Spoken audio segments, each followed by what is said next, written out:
When some innovative caveman invented the bow and arrow, it was a huge breakthrough. The discovery turned the Homo sapien into an efficient hunter-gatherer. These days, archery has made a comeback in the hunting community, and it's even been reclassified as an Olympic sport. So you could say, the caveman's invention is still right on the mark.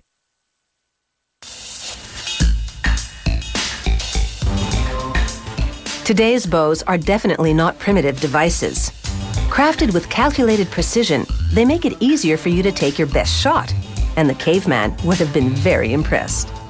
To make a longbow, a craftsman cuts 6 strips of cherry wood a little more than half a centimeter thick using a bandsaw. Then with a belt sander, he repeatedly thins the wood strips on both sides, tapering the ends a little each time. The tapering gives the wood some flexibility, which the bow will need to launch arrows into the air. With his bandsaw, he now carves a handle from a piece of wood. Next, he brushes super adhesive glue onto fiberglass strips and the tapered strips of cherry wood. He works swiftly because the glue will start to dry in less than an hour. Now he layers the strips. The fiberglass strips buttress the 6 glued wood strips on either end. This process is called lamination.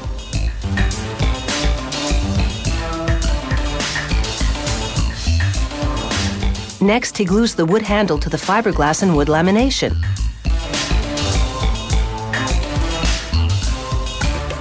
And he tops it with a piece of masking tape to protect it from scratches and glue smudges during the next steps.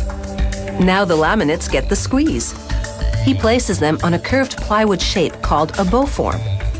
He positions a steel heat strip, a rubber hose, and another plywood form on top of the laminates. He clamps it all together, then inflates the rubber hose with an air compressor. The pressure from the hose combined with the heat from the metal strip mold the wood to the bow shape as the glue sets. 1 hour later, he removes the laminates, nicely pressed and glued into more bow-like curves.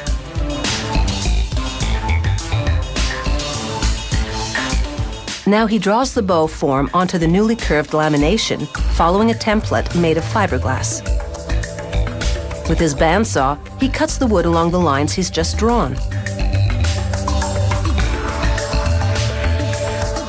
He cuts an arrow shelf.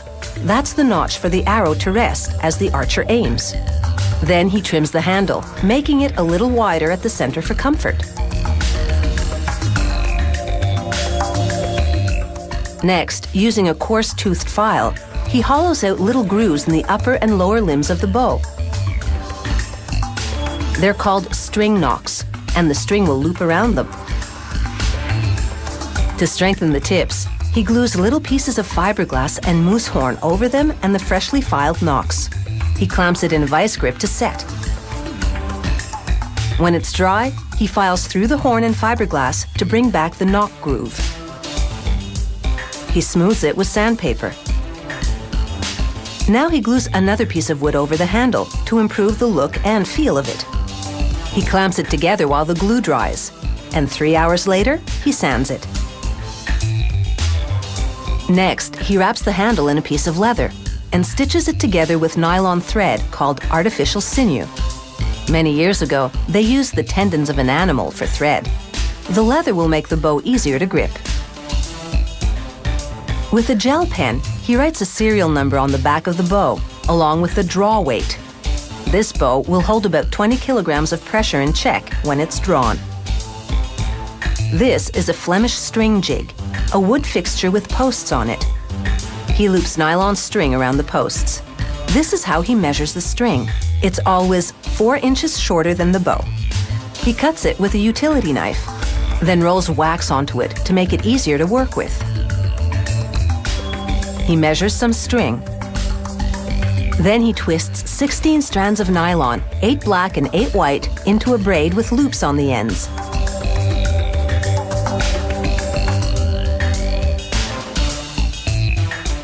He hooks the string on the nocks, and it's time for target practice. As he bends the bow, energy is stored. He releases it, and the energy propels the pointed projectile. That apple didn't have a chance.